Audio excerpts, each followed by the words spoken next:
Amanda. I go by Mandarin on my social channels, and welcome back to my channel. Today I bring you a cosmetology school lookbook. Also can be used in the salons as well. I recently graduated from Paul Mitchell School in 2019, so it is still fresh in my brain to share with you guys. I also want to make a disclaimer that every school has its own dress code guidelines, and to definitely look into those when you join the school as well. But these are just some fun looks to kind of get some fun and fresh outfit ideas and inspiration. Before I get along with showing the outfit looks, I do want to just help you guys by giving you guys a general rule of thumb when it comes to going to cosmetology school is that you can wear black, gray, and white, and any shorts, skirts, or dresses have to be fingertip length, just like in high school. Obviously, you don't want to have like your parts like showing out, like you're gonna be like leaning over like clients and stuff, so you obviously want to keep everything sort of contained and just a little bit more on a professional manner. I would consider Paul Mitchell School one of the more strict dress codes. As I was going through the school, you know, it took me almost 2 years to actually graduate, so they did have some changes in the dress code within the time of me being there as well. But just make sure you look into it yourself, and hopefully you guys can get some inspiration. I remember I was dress coded once or twice when I was at school and told to change, so if you're gonna wear something that you feel like it's a little bit risky, or maybe it's like a hot month and you're not sure if you can wear something or not, you definitely maybe should bring some extra clothes to keep in your car when you're at cosmetology school, because you don't want to have to clock out and lose hours for the day. It's better if you can just go to your car and grab something that you know you can wear and you've worn before. If you guys are going into cosmetology school or are a cosmetologist yourself, welcome to my channel. I hope that you will like, comment, and subscribe, and put on the notification bell if you would like to see more videos from me. And don't forget to also follow me on my Instagram, because I post there quite a bit as well. Without further ado, here is my cosmetology school lookbook.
So that is it for the lookbook portion of the video. I hope that you guys got a little bit of outfit inspiration.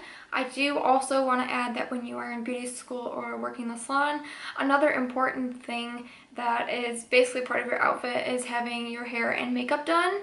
And also your nails. Clearly I have nothing on my nails. We're in quarantine, but if you do have your nails done, you just want to make sure they're not chipped. So it's either have them bare or have them completely done. When it comes to makeup, I actually didn't wear full glam every day to school. I was going to school 6 days a week at one point, so there was definitely times where I didn't feel like wearing full glam. It is totally fine not to wear full glam every day in cosmetology school.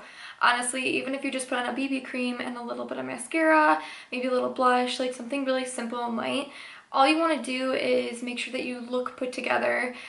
Same with your hair. Like, I didn't straighten my hair every day. I would just like do like natural curl styles and things like that that went with my natural texture. Basically, you just want to always make sure that you look presentable and look the part.